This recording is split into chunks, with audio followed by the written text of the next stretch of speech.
spirituellement. Maître avatar spirituellement, c'est l'euro, t'as 0. Ok. Il y a des défis. Ce qui est un maître, ayo comme ça n'a pas baba. Olobi? Ce qui est un maître solo, on va maîtriser tous les éléments spirituels. Ayo comme ça n'a pas baba. Tout ça va pas. Donc la spiritualité, ça va être démonstration mais qui en a tête. Nous tout le monde a télé, non. La spiritualité, c'est un problème spirituel. Na ajo komi na ngoma otali vie otali ajo munu mambe simbate. Numéro prophète Zoleka plus 243 89 61 56 448 benga prophète. Wana poto 10 ans 20 ans mukande zate. Est-ce que yo notinga yes? Non, eza na tinati. Na on lancer défi na banganga. Na ba maître spirituel. Et belé banganga ba maître spirituel ce sont des aventuriers. Olobi? Et belé ba maître spirituel. Manganga, ce sont des aventuriers.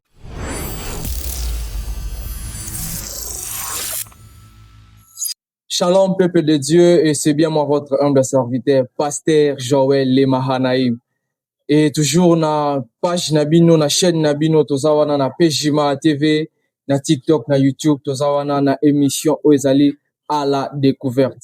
Vous en a besoin, batuba découvrir yo. Vous en a besoin, batuba yeba makambo salaka. En tant qu'enfant de Dieu, en tant que serviteur de Dieu, benga équipe Nabiso ya Pejima TV, tozawana toko recevoir yo toko yamba yo publicité promotion to couvrir événement na yo tozawana Zambe akozanga te kopambola biso pona service o toko rendre yo na tina lokumu na Zambe. Voilà, merci beaucoup et avant ete to banda programme na biso lelo na pesimbote na DGA Jérémy Elinga azawana sima ya caméra na PCP Mbote na Pasteur Placide Balondi. Et sans oublier aussi maman secrétaire Nabiso Efrazi Lubuka Bisikaza Zame a Pambolae.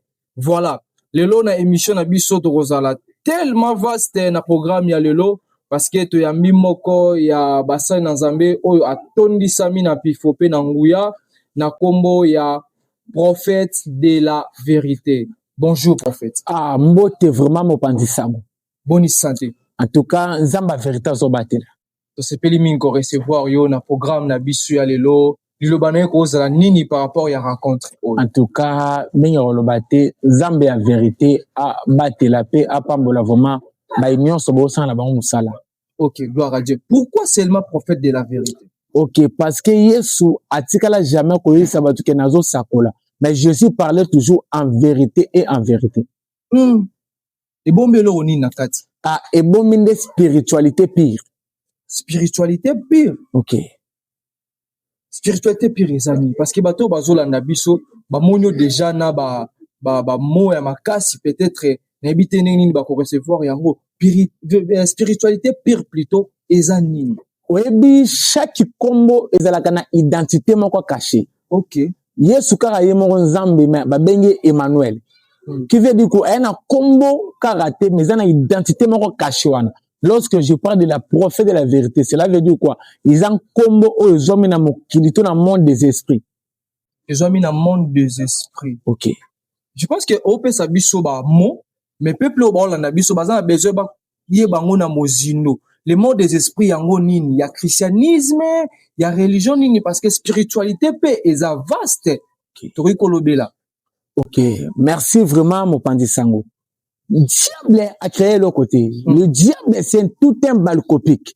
La Bible déclare, vous connaîtrez la vérité et la vérité vous rendra libre. Donc, comme introduction, je suis le prophète de la vérité. Le prophète de la vérité. Voilà, merci beaucoup. Tozo, koba toujours na programme na biso lelo na émission ezali à la découverte. Bilon bozo senti déjà chaud et na plateau avec les prophètes de la vérité. Alors, prophète de la vérité, tozana lelo awa tolingi otalisa na peuple de Dieu. Parce que tomoni ezana ba situation moko eza très fréquent ezo salema et na ba famille bisika tovandi problème moko yiko arriver. Est-ce que moi na Nzambe ako consulter un marabout to penganga? OK. Problème lelo parce que na makambo Nzambe tozana o ba bengi les ramassis. Eza bato yo ba yena ba ngana musala Nzambe. Nozo mona eloko wana ememi kozi bana Nzambe ole ba kuluka ba sakoli ya solo to ba sali ya Nzambe solo ba komo luka banganga. Parce que tona bato na mikuti kana musala Nzambe. Amikuti nekaka parce qu'il connaît bien parler français, il bien koloba swahili, il bien koloba anglais, a un diplôme, il maîtrise beaucoup de choses. Mais il ne maîtrise pas la spiritualité. Notre part, toujours le réveil, toujours la spiritualité. Est-ce que vraiment réveil, il y a christianisme, ils ont basé sur la spiritualité, tout ils ont basé sur la doctrine, ce qui est la parole de Dieu. La doctrine ne donne pas la vie, mais c'est la spiritualité qui donne la vie. Lorsqu'on parle de la christianisme, on voit directement c'est la spiritualité qui est cachée là-bas.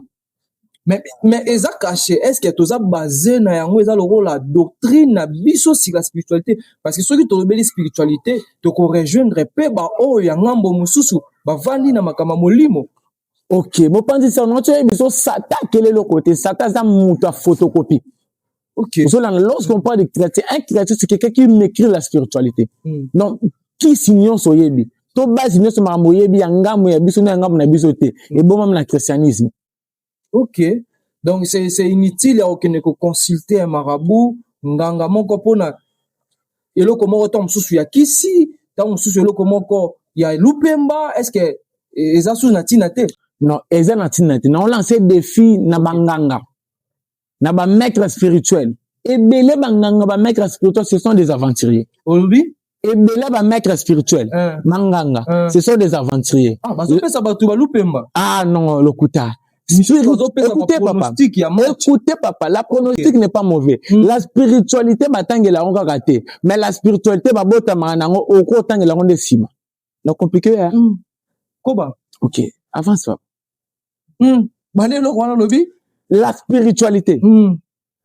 Batangela on nante. Mais ba bota manango. Et ça, le roi muta comme prophète. Ba comme sera mutu pasteur. Mais ba comme sera mutu prophète, tu connais batu wana tout ba maître spirituel wana ba botama na yango te. Ah, ebele tozomona. Abotama ebele ba botama na yango te. Yo beza prophète de la vérité. Émission o c'est que bo solo polé les obima. Voilà. Nani na ba maître spirituel wana ami kotisa na makambo mais abotama na yango te. Non, en tant que yo za na spirituel pe prophétique tozolo bila. OK. Reti nani? OK, ya liboso avatar. Nani? Avatar. Avatar a pesi ba pronostic ke bien. Te aza non attend ko tangela. Na ko botama spirituel c'est des choses différentes. Tu vois différence signé za na katuana. Te parce qu'il y a l'autre côté spirituellement. Nani olobi? Mettre avatar spirituellement c'est l'autre côté ça zéro. Ah, bah dozo na biso ceux qui mettent avatar à télémi ah to moni démonstration na chaîne de télévision moko quelque part a sali démonstration na, et puis na komba Yesu. Démonstration na komba Yesu. Ah, comme ça, mutu baba? Non, mensonge. Hein? Mensonge. Deni yo. Et tombé peka bien, toza non prophète de la vérité. Et tombé bien. Connais ni yo qualifié directement na mensonge. Ok. Na tie défi. Ce qui est un maître, ayo comme ça ngape baba. Olobi? Ce qui est un maître solo, on maîtriser tous les éléments spirituels. Ayo comme ça ngape baba. Tout ça, papa. Donc, la spiritualité, c'est pas démonstration, mais qui est en tête. Nous, tout le monde a la télé. Non. La spiritualité, c'est une vie. Ok. Kasi démontrer biso vie yango eza vie ndenge nini exemple moko boye au peuple de Dieu parce que bato bazolanda biso bazana besoin ba comprendre intention na yo pe enseignement oyo ko pesa. Écoutez, la Bible a dit, Jésus-Christ a dit ceci, les paroles que je vous annonce, ce sont esprit et vie. Mokani na lo banobe, maman otalanga, ndeko otalanga, aso déjà vu moi. Ndeka to so la, ka to so vie. Comment entité ni zo travailler pour que ya zo vie, entité ni zo travailler. Ils ont nzambe auto ils ont nzambe te. OK, na bande en quelque sorte tu peux ceux qui to landeli malamu bino batu il y a spiritualité, bo c'est la paix to bengi bokoko, ils ont vraiment nzambe na katite, Yesu na katite. Est-ce que bokoko ils a péché? Hein? Bokoko ils a péché. Bokoko na tunyo pende ko mupanisa. Menga ko tunanga mituna. Parce que nazong c'est le parce que bokoko ce n'est pas péché. Na démontrer yo. Mais bato to mona ba évangile bima ba teya ba loba non mais muntazo ça la coutume a ça la bondoki isa bokoko tutula to kantina banzembo yozo tango lobaka Jésus-Christ fils d'Abraham fils de David c'est quoi c'est bokoko tant to benga Jésus na généalogie à Jésus to bandi mwana na Abraham mwana David eza bakoko na ye ndeye mo pono poza oza bakoko na yo Bonga na obela bakoko to prier. Le mal c'est quoi? Batu ba ela biso Bible, ba bombela biso makambebele. Ndo mo lelo l'église de réveil. To na kata bolali. Mais Yesu ye moko soki tozongi na Bible. Aebisi bango, abi, vous ignorez la parole de Dieu pour s'attacher à vos coutumes. C'est-à-dire, Christ a compris qu'il y a ce qu'on appelle la parole de Dieu aux saines doctrines et aussi ce qu'on appelle la coutume. À ça, qui différence soit. Mais pourquoi mélanger encore ce que Christ a divisé? Ok, écoutez, papa. La Bible a dit ceci. Ok. La Bible a dit, vous connaîtrez la vérité. Et la vérité vous rendra libre. Nazo ebisa batu ten vérité koki. Toi aussi na temps yozala na rolala pongi maote spirituel. Usola na papa. Christ alobi ni bandia mamolobi. Christ alobi botiki maloba na Nzambe mibeko na Nzambe. Pona bolanda o ezali ba coutume na bino. Okay. Ba coutume yango na bokoko sala boye salela mabele salela mai salela nature. Oh Yesu asangisi nyonso tu wana na kombo na ebela ka kombo na e. Yo bela komba Yesu telefone bima. Bela komba Yesu siko telefone bima. Mais téléphone obima na miracle te na prière te. Téléphone obima ceux qui basali c'est basangisi ba matière basali. OK. C'est par là on comprend il y a ce qu'on appelle la spiritualité. Le même Jésus tant que osambela un certain boto amoni Eli amoni Moïse ezaki mane bakoko naye. Français ndezo bomisa biso. Bakoko naye. Suyo boya bokoko ponani. Tu vois, est-ce qu'il y a prière qui va un problème pesa place wana? OK, tant amona ki déparition ba être wana, to déparition ba entité wana, yo zalaki. Yo ba komela ki okaka, vrai faux. OK. Ah, on fait de la vérité. Oui.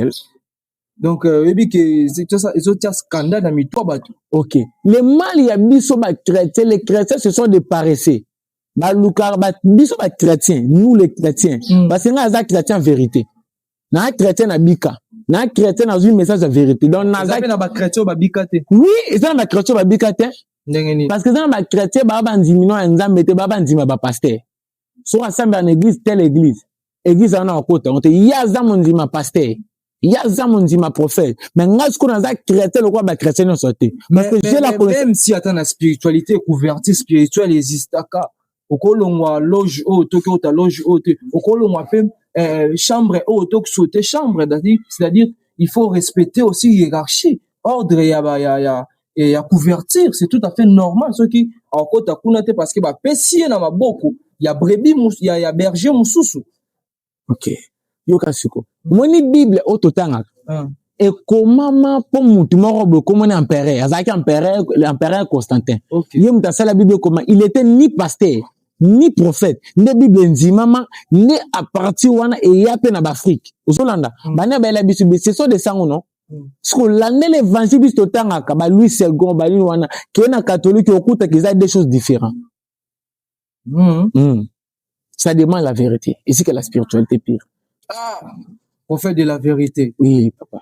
Ce qu'on a ba kanyon surtout auto zolobela s'il vous plaît bien aimé et bozolanda à la découverte les autres oza un peu likolo. Toza un peu likolo parce que toyambi on fait de la vérité akundula na tina makambo tali spiritualité christianisme yangonde tozolobela to soulever point moko très important que bozo salela bino batu ondimi je pense que ondimi bozo salela bokoko sikoyo mélange wana na Christ et ça la bino ndengeni. OK olobi ondimi to salela bokoko Bible pesa bokoko. Moi, je ne fais pas les bokoko, mais nous avons une spiritualité pire. Comme prophète de la vérité, ministère de la vérité, donc, na ina sangomoro pire. Na bokoko, tomu na bakodia, tomu na babiloko ebele, ba oyo, zongisa boye, simba boye. Sur ce, déjà, nous avons mis qu'on s'attacher à pouvoirs ancestraux. D'ailleurs, lorsque nous parlons de pouvoirs ancestraux, nous voyons aussi des morts. C'est-à-dire, on a déjà beau ça là, donc invocation des morts, interdit. OK. Nana ni bokoko. OK. Mais nana spiritualité pire à Christ. Osolana, non c'est la mabele, non c'est la maille, non c'est la moupepe. Donc nana spiritualité Christ, nana ni bokoko mais nana partout. Parce que nana pouvoir à Christ. Christ qui veut dire la vérité. Oh. Mais Yesu ye moko déjà le bi à moi bosala nyonso na kombo na nga nyonso tu bosala. Pourquoi kosangisa susu na elo? À mon nom. Bosala nyonso à mon nom vous chasserez les démons. C'est ça non? Okay. Mais le même Jésus-Christ ou bien Yesu Machia. Ozolana lorsque vous êtes avec la mort zu cracha bois kazu pour ta salle. Obi kende kuna. Que on se koyelo na mai wana to teza pe mai fleuve. Mais pourquoi pas encore ba peut-être que mona? Est-ce que ça signe la création parce que la création tout mona qui batang ici biso na jeunesse asali mabele et asali na mai pour kasa la mutu na forme. Et ça kozonga na esprit à création te. Le mal de notre génération. Photo que non kana pratique nango. Non, c'est là c'est le mal de notre génération. Au lieu de chercher la spiritualité, mais notre génération cherche la théologie, la création te. Tokeni. Allez. Prophète de la vérité. Oui, papa. Si quand on le bélit spiritualité, au luka spiritualité. Spiritualité on va ko luka on wa biso ke saka na théologie parce que nous connaissons très bien que la connaissance n'est épaisse à la spiritualité. OK. Sur ceux qui ont luki connaissance te, a luki utilité, a la spiritualité nengeni. Ah. Qui mangwa tanga théologie wapi. Mais toto yeba pe ke ezana ba entité mususu pe ya kotangisa parce que Bible zoloba vous serez les génies. Oui, les génies. Ba entité vous serez enseigné par moi-même, c'est-à-dire la spiritualité pe mutu pa ko kotanga. OK. Kotanga physique to kotanga spirituel. Parce que kotanga physique eza kotanga ndo simbelo ko nwana mopandisa. Ndo kotanga. Mais kotanga spirituel, c'est deux choses différentes. La Bible dit ceci. Vos pensées ne sont pas mes pensées. Okay. Aux Hollandais, so moni, il une école de la spiritualité. Non. La spiritualité, c'est l'esprit. La Bible dit ceci. Vous connectez, la vérité. Et la vérité vous affranchit. Dans l'obéissance de Jésus. So, lorsque je parle de la spiritualité, aux Hollandais, spiritualité, c'est la physique. Spiritualité, c'est une nature. Aux Hollandais, c'est une nature. Spiritualité, c'est la physique. Et ça, c'est kala. Tu vas ceux qui t'ont bon wani sika. Tu sais, baptême, tu sais, adhésion. So, muta salime lo, moro, ba saleko, abungusi bonzambe. Ce n'est pas ça. La spiritualité, c'est une nature, c'est une vie. Aux Hollandais. Il nous a besoin de spirituel. Oh. Vous êtes spirituel. Qu'est-ce que vous êtes? Vous êtes spirituel, papa. Vous êtes spirituel. Le problème, c'est quoi? On l'a laissé un esprit na yo. Vous êtes spirituel. Voilà. Merci beaucoup, Balandi, à PJMA TV. Si quoi, toi, tu es la prophète de la vérité, tant. Akunde la bisognon, surtout, au hasard, on peut na bana. Vous avez des bazar au bela. Des bazar malade. Des bazar ba problème. Bele baza ba difficulté bazo landa biso en ce moment botiki la ota eloko la opesa biso enseignement ofungwe la biso na tina makambo etali spiritualité okumbi la biso yango na nyonso tuna yango. OK, en tout cas na opesa bana nzambe nyonso wana problème spirituel na ajo komi nango ma otali vie otali ajo moni mambe simbate numéro prophète ozoleka plus 243 89 61 56 448 benga prophète wana poto 10 ans 20 ans mukande zate est-ce que yondo teka Yesu ena batu ba obika via passe le quoi ba onde ba teka Yesu ata ko jida teka Yesu la ko souffrir bongote on remarque bino son famille boye sikamon malgré ko prier malgré ko pesa ba dîme mais bo remarquer vie est sikamon et vi lelo papa mo pandisa batu ba baye ko sambela na forcément parce que bon sambela et le voyez ça le matin mais soit que pas nganga ese sala be salemi problème mes anines batu ba baye na bango sambela ba baye l'église na mona na ça quelque part. Maman ezanga papa na sambeli trop prophète de la vérité mais nazo zelo côté na bi c'était au sambeli na yo no sambeli pa bato ba physique ba na connaissance à littérature mais ba na connaissance à vérité te so nzamba télémission na génération au prophète de la vérité tu veux quoi annoncer pour que ça ba nzamba que non il y a la spiritualité pire il y a la spiritualité pire papa tu veux sambela bana au sambela sujet mon corps bakene na bakuke ikampiko ko banone ba ensemble te Jésus azaki na église te papa Jésus azaki na église te ba noter na église a bateau lelo église la église est sur na bonzambe te à cause de la spiritualité le pas muto comme pasteur limisa mo pensant avancer pas muto comme pasteur faut autant la théologie Watanga ayeba azo ba mekizo mon lo reste église c'est beaucoup de spiritualité donc conséquence batolier ba ça confiance sans âme babanganga nganga ba aventurier où va le monde est-ce que Yesu va aventurier Yesu suka en tout cas na pesi ba nzambe numéro prophète yangwana benga prophète wana poto zo amukanda te yo mibali bakima kona age no bika ba mari de zo numéro prophète otali vie otali âge otali maman le sobi que non o a vie na ngate ya délivrance à liboso ko ko ya te mais délivrance à liboso conscience voilà tozongeli yo prophète oui papa tozongeli yo parce que tozana vraiment lelo awa tozali yo temps oloba osola na bato ba olanda biso tolingi toyeba est-ce que na ba cas déjà o no sotori kotanga awa ya bato malade ba problème déjà on résoudra on régla problème ya mu. Ok. Ce qui n'a lobby n'a réglé ça qui est parce que spiritualité c'est la moto. J'ai sur lobby nga na osala. Mon père aussi a osala. Vous comprenez? Nga na osala, mon père aussi a osala. So moni muta bimi na tela mi bengi na comme un prophète de la vérité. Cela veut dire quoi? Il y a une soumassement spirituel aux asimananga. Osolanda. Moi je fais rien nga zaka téléphone. Alain du prophète de la vérité. Voilà. Donc le comment robeti wala ezala subasima sibano eza subasima ni yebisa biso pembe na litoi ba oyo kate c'est la vérité vérité aux une église te malembe non c'est ça malembe tozo solo là on pas dire ça olobi ozala subasima lo comment eza na si c'est la spiritualité ya nini pi c'est la spiritualité pire nana nyaza na sima wana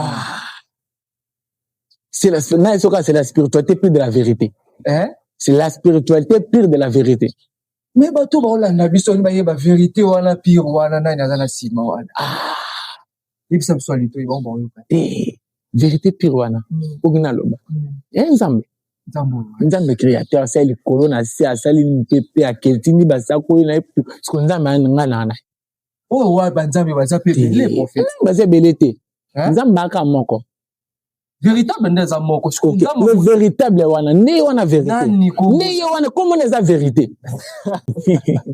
Voilà, merci beaucoup tozo poursuivre la programme na biso elo et tozana prophète de la vérité akunola na tina makambo etali spiritualité to tuna ki awa mutuni déjà na nzela ya subasima oyo lobi awa ameka ko résoudre ou soit à résoudre déjà problème mutu et ezaki kanini oyo landela mutu o prier la mutu Zambé wana abikisai. Ok. En tout cas, mon pandissan, yelo naza contre phénomène maconiste. Olobi? Naza contre phénomène maconiste. Na contre yango. Macon, naza vraiment contre yango. Yo sala maconate. Non. Naza contre phénomène maconiste na ko sala. Miso yo ko sala yango. Tenebe ngote. Eza buzoba. Na yebi on ta ki na komo mais na yebi ko sala ngote. Ok. Ki na asko contre yango. Avancez. Ok. Donc, Nzamba Sala. À tout moment, la vérité est allée. On a tous les rapports, il y a moutou. Déjà, oh yo, landé la prière, les arakani, le monde est Moutali bosso, on a landé la, eza moutou talanga, yaka. Vous avez la famille, la famille no baya. Les boyes qui est prophète de la vérité, Kosaki, toi Kosaki te. Oh, c'est la télé. Non, on va imaginer, non, c'est ça des mensonges. Yaka. Maman ozolandanga, papa ozolandanga, malgré ozosa la promotion exacte. N'importe yaka. Nabi yaka. Oza sous temps olala, te comme tant que bika vérité. Namoni olobi église zéro olala. Ah, yo bon de l'église. Ok. Yebi sanga peno. Yeso tika église ni. Oui, atika assemblée. Assemblée. Comment nangoni? Comment nangoni? Assemblée va tika les belés zaki ya ba ville. Assemblée à TFS ezalaki autant des assemblées. Ok, ezali na mokili. Réunis na synagogue. Ok, nambokani. Nambokani. Oh. Mais place Bible utati. Ma misolo utati. Obosani. Olobi place salani. Et où? Et où ta yo ngano toza mbokani. Hein? Ngano toza na mbokani. Ngano toza na mbokani. Non, prophète. Non, on a fait comprendre yo. Tout le monde la ignorance ma ko ngano toza na mbokani. To ko gi jamais ka kolobela ga Bible te. Pourquoi to ko betali solo note? Non, tout ça, papa. Bible, ça, il est prophète. Et ça, il est le côté. Mais Bible, là, il s'y fait battre belé. Na chrétien. Ok. N'a pas les battre ici. Mais n'a juste comme message à ça, en vérité. Que n'a pas. Là, on y est ça qui ose les baptistes. Et là, ça nous a le bâti parce que nous avons une connaissance il y a babouzo bébélete. Il y a connaissance il y a babouzo bébélete. Connaissance wana ke ozwa baptême et uti wapi na resini. Les gens le roi ban na classe. Au moins il tant tanga. En tout cas papa me pense tant tanga parce que ba pasteur pe bazolanda biso. Oui, na yebi. Ils a suivi. Oui, na yebi baruya to solo la to loba. Oyebi tant tanga me pense. Na tanga na école mo na Malako. Na roba zama na Kisasa kota tsanga yebi na Malako. Jour mo papa na loba lingala. Bazwa elo mo balati sanga ba betanga bana basekanga. Oka na lobi lingala na kati ya école. Ngomona omoni mindele to batu ba biso Bible. Ba biso Bible na ba film. No moni kisko pepe tika na eloko wana. Ole to luka pour se croître spirituellement. Et là balembe. Balembe prophète. Prophète amoni o mati makasi. Est-ce que ta uyo zu batembo ba beti o film? To kuta da biloko wana. Faut bâtir le quoi maman Maria na combattu son nom du père de fils. Mais on a vu yango. Mais comprend que non. Après le baptême, il y a la spiritualité. Toro ça la raboité. Sur ce que bito ça la Bible était to kota l'église. Na boy Bible était. Bible na boy yango to bito c'est la Bible mais toi ajouter aussi spiritualité. Yango to zo yango wa l'église nini. Ni ce qu'on nzamba telemisi mosala nzamba. OK. Ni to annoncer ba nzamba.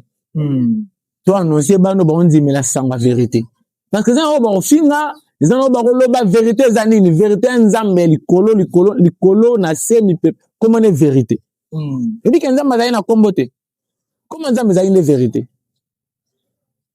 on va si Jésus on peut dire ça vérité Jésus yo na vérité yes OK. Voilà. Donc, Togomo qui est déjà là au chité, je vous rassure vraiment que, donc, Cho est Zahara. Donc, Cho, Tozana prophète de la vérité, est-ce que moi, dans ma conseil là, faut dire, Tolobela qui a mis dans un moment mouké, faut offrir la vision. Moi, dans ma conseil là, faut dire. Chrétien. Oui. Faut dire. Quoi des anonymes? Lobela biso. Na tunyo na yo tuninga. Tanga la ko répondre. Ko répondre te. Atana ebi. Ebi lelo. Na mboka na biso. Na pays na biso. Eza na bato ebele ba honorer. Ko des anons spirituels vrai faux. Vrai. OK, eza spirituel mais c'est manifestera physique.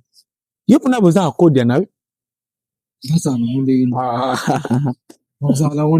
Zana kikongo kasi fungo na biso kasi mutasa na kango ndenge nini manifesta ka ndenge nini mwana nzambe nyosto mwana nyoso vérité azana kobia mais problème eza ba lalisa na esprit nene ba matia kia o eza kindoki o ko sala ngote o ko simba ngote o pesa côté pepe mindelo yo ah non abomi biso soki bango siko bayela ki biso ba enseignement wana bino siko ba enseignement oyo bozwa ngo wapi. OK. Oyebi dans chaque saison nzamba telemisa ba prophète oyebi Elia kosa ebi nzamba na tikali ngamoko prophète munene oh izaki ne tout quoi ba prophète o ba gumema na Jésus izaki vraiment kokosa oui kosa parce que Elia était orgueil ami mon tikali yemo o ezana bato babatami kosaye moko par rapport à tête parce que je sais aussi qu'il y avait aussi des fils des prophètes bazaki belé ba prophètes à l'époque mais par rapport à tête oh ya zalaki azaki ka yemo ko tête par rapport à génération non par rapport à tête bien si ba ndoro lobela mais ba olobi ba fils des prophètes ba saïd bazalaki est-ce que na makamwa nzambe zana balini papa spirituel ezalaka te nzamba papa spirituel nezelo ba papa spirituel ba uta wapi ba oui ba ba na muntu wana biso to rappela na ba distraction na ce sont des distractions et uta mais finalement si qu'on moni yo surtout eza ya okuya siko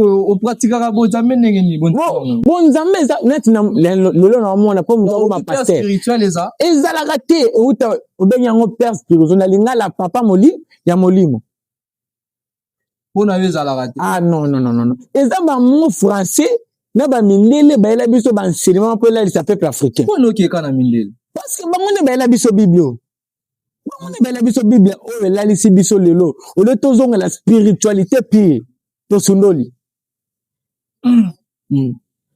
Prophète de la vérité. Oui, papa, prophète de la vérité. Non, en tout cas, c'est Oinda.